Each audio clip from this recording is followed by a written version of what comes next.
श्री नारायण में मित्रों, आज हम आप लोगों को नवरात्र में कलश स्थापना कब करना है, कैसे करना है, उसके संदर्भ में चर्चा करेंगे। दिनांक 22 सितंबर 2025 सोमवार को प्रातः 6:09 से लेकर के 10 बजे के अंदर पहला मुहूर्त है। दूसरा मुहूर्त है 11:49 से लेकर के 12:26 के अंदर आप कलश स्थापना कर सकते हैं। जिससे महाकाली, महालक्ष्मी, महासरस्वती की स्थापना पूजा आप करिए।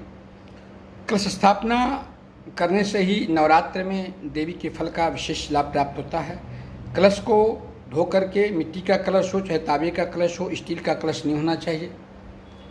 उसमें पहले गंगा जल डालिए, फिर जल डालिए।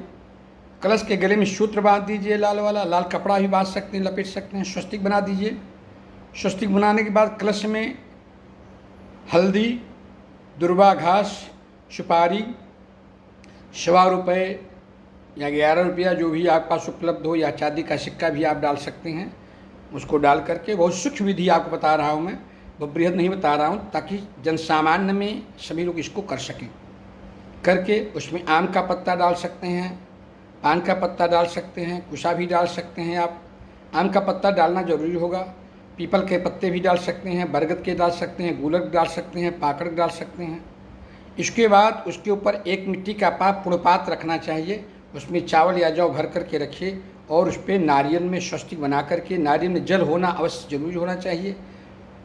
नारियल खड़ा नहीं रखना, नारियल को पट रखना है और उसका मुख अपने तरफ होना चाहिए। उसमें भी लाल वस्त्र लगा करके आवेष्टित कर देना चाहिए।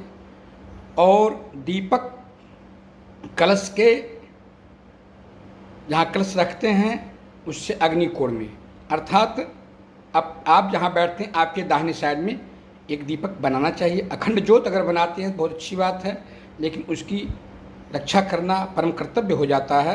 इसलिए उसका विचार करके आप रखिएगा। जैसा भी हो, खंडित नहीं होना चाहिए।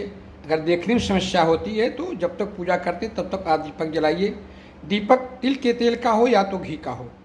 गाय के घी का होता सर्वोत्तम माना जाता है, या तो तिल के तेल का दीपक आप बना करके इस कार्य को संपन्न कर सकते हैं। इस प्रकार से देवी की आराधना, पूजना, सुबह उठ करके स्वच्छ वस्त्र धारण करके, स्नान इत्यादि करके कार्य करना चाहिए। इसके बाद देवी की आराधना करना चाहिए। बहुत बहुत धन्यवाद आप लोगों का।